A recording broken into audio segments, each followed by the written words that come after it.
Hello everyone, আজ আমি সজনে ফুলের একটা খুবই দুর্দান্ত স্বাদের রেসিপি নিয়ে চলে এসেছি। সজনে ফুল, জিরা আর সর্ষে দিয়ে।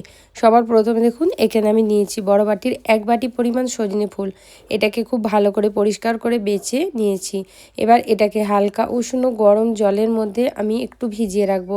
ভিজিয়ে নিয়ে তারপরে জলটাকে ভালো করে ছেঁকে নেব। চলুন তাহলে এটা সাইডে রেখে দিচ্ছি, দিয়ে সরাসরি চলে যাচ্ছি মশলার প্রসেসে। এখানে দেখুন, একটা কড়াইয়ের মধ্যে অলরেডি আমি 1 চামচ সরষে আর 1 চামচ মতো জিরে দিয়েছি। একটু হালকা ভেজে নিয়ে তারপরে দিয়ে দিয়েছি হচ্ছে 1 থেকে 2 চামচ মতো পোস্ত। প্রথমে যখন জিরে সরষেটা দিয়েছি ক্যামেরাটা একটু অফ হয়ে গেছিলো, তাই দেখাতে পারিনি। তারপরে পোস্তটা দিয়ে হালকা নাড়াচাড়া করে এগুলোকে নামিয়ে নিতে হবে। দেখুন এখানে ভেজে তুলে নিয়েছি। এবার আমাদেরকে ওই কড়াইয়ের মধ্যেই দিয়ে দিতে হবে একদমই সামান্য পরিমাণ তেল। এই রেসিপিটায় তেলের পরিমাণ কিন্তু একদম কম ব্যবহার করা হয়। এখানে আমি 2 চামচ মতো সরষের তেল দিয়েছি। সরষের তেলটা যখন ভালো করে গরম হয়ে যাবে, সজনে ফুলগুলোকে এর মধ্যে দিয়ে দিতে হবে।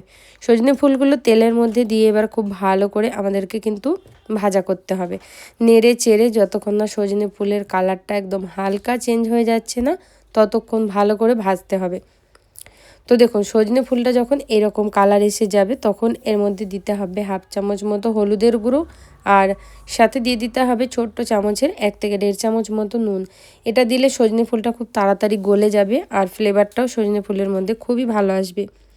আমার চ্যানেলে কিন্তু সজনে ফুলের এর আগেও অনেক রকম আলাদা আলাদা রেসিপি দেওয়া আছে, যারা দেখেননি অবশ্যই আপনারা দেখবেন।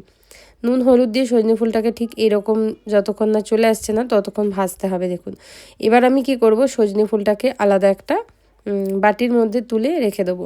সজনে ফুলটা এখানে তুলে রেখে দিয়েছি। আর ওই কড়ার মধ্যে এবার আমি দিয়ে দেবো সামান্য তেলটা দিয়ে এবার দিয়ে দেবো 2টো শুকনো লঙ্কা আর 1 চামচ মতো কালো জিরে।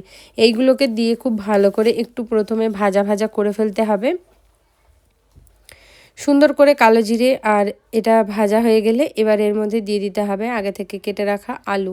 এখানে আমি 2টো আলুকে ছোট্ট ছোট্ট করে কিউব করে কেটে রেখে দিয়েছি। ছোট সাইজের আলু ব্যবহার করেছি, যতটা সজনে ফুল থাকবে সেই অনুযায়ী আপনারা আলুটা অবশ্যই ব্যবহার করবেন। দিয়ে এটাকে এবার ভালো করে নাড়াচাড়া করে হাই ফ্লেমে একটু ভাজতে হবে। আর তারপরে আমাদেরকে এর মধ্যে দিয়ে দিতে হবে হচ্ছে কেটে রাখা বেগুন। এখানে একদমই ছোট্ট একটুখানি বেগুন নিয়ে ব্যবহার করছি। দেখুন 5 থেকে 6 পিস মতো বেগুন দিয়েছি। খুব বেশি বেগুন কিন্তু ব্যবহার করা যাবে না, অল্প দিতে হবে। বেগুনটা দিয়ে এবার আলুর সাথে খুব ভালো করে নাড়াচাড়া করে এর মধ্যে দিয়ে দেবো হচ্ছে নুন আর হলুদের গুঁড়ো। এখানে দেখুন এই চামচটা খুবই ছোট, তাই আমি 2 চামচ দিলাম। আপনারা পরিমাণ বুঝে কিন্তু নুনটা ব্যবহার করবেন। আর সাথে এখানে দিয়ে দেবো হচ্ছে 1/2 চামচ মতো হলুদের গুঁড়ো। দিয়ে এইগুলোকে নাড়াচাড়া করে খুব ভালো করে ভেজে নেবো, আলুটা যাতে সুন্দরভাবে ওপর থেকে ক্রাঞ্চি ক্রাঞ্চি ভাজা হয়ে যায়। তো আলু বেগুন দিয়ে এবার খুব ভালো করে ভেজে নেবো 1 থেকে 1.5 মিনিট মতো। ভাজা হয়ে গেলে তখন এর মধ্যে আগে থেকে যে সজনে ফুলটাকে আমরা ভেজে রেখে দিয়েছিলাম সেই সজনে ফুলটাকে এবার এর মধ্যে মিক্স করে দিতে হবে।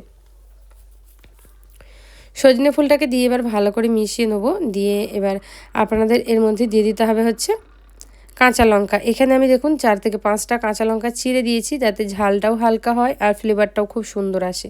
কাঁচা লঙ্কাটা দিয়ে নেড়ে চেড়ে সামান্য জল দিয়ে দেবো। এতে কী হবে, সজনে ফুলটা সুন্দরভাবে সিদ্ধ হয়ে আসবে, সেই জন্য জলটা দিচ্ছি। জল দিয়ে এবার খুব ভালো করে আমি নেড়ে চেড়ে নেবো। দিয়ে এটাকে এবার আমি ঢাকা দিয়ে রেখে দেবো, যাতে এটা খুব ভালোভাবে সিদ্ধ হয়ে যায়। তো লো ফ্লেমে এটাকে ঢাকা দিয়ে রেখে দিয়েছি। অপরদিকে সর্ষে, পোস্ত আর জিরে এই 3টেকে ভেজে রেখে ঠান্ডা হয়ে গেছে। এবার এগুলোকে শিলের মধ্যে আমি পিষে নেবো। আপনারা চাইলে মিক্সিং জারের মধ্যেও বেটে নিতে পারেন। তো চলুন এগুলোকে আমি ভালো করে পিষে নিয়ে তারপরে দেখাচ্ছি আপনাদের। এখানে দেখুন মশলাটা পেষা হয়ে গেছে। আলাদা একটা প্লেটের মধ্যে এবার মশলাটা আমি তুলে রেখে দেবো। বন্ধুরা, যদি এতক্ষণ আপনাদের ভিডিওটা ভালো লেগে থাকে অবশ্যই লাইক করে দেবেন। আমার ইউটিউব চ্যানেলটার থেকে দেখলে সাবস্ক্রাইব করবেন, আর ফেসবুক পেজ থেকে দেখলে পেজটাকে অবশ্যই বন্ধুরা ফলো করে নেবেন এরকম সুন্দর সুন্দর রেসিপি পাওয়ার জন্য। সজনে ফুলটা দেখুন এখানে কিন্তু ফুটছে লো ফ্লেমে, খুব সুন্দরভাবে কিন্তু অর্ধেক সিদ্ধ হয়েই এসেছে মোটামুটি। এখানে খুব ভালোভাবে সিদ্ধ হয়ে গেছে। একটা আলু আমি দেখলাম, বেগুনটাও দেখছি এরকম খুন্তির সাহায্যে খুব সুন্দরভাবে নরম হয়ে গেছে। এবার এখানে সামান্য পরিমাণ জল দেবো। জল দিয়ে এবার এর মধ্যে যেই মশলাটা আমি আগে থেকে গুঁড়ো করে রেখে দিয়েছিলাম, এবার সেই মশলাটাকে এর মধ্যে আমাদেরকে মিশিয়ে দিতে হবে। তো জলটা পরিমাণ বুঝে দিচ্ছি এখানে, একটু যেহেতু ফুটবে, এটা এখনও 5 মিনিট মতো, সজনে ফুলটা এখনও হালকা হালকা সিদ্ধ হয়নি সেই জন্যে।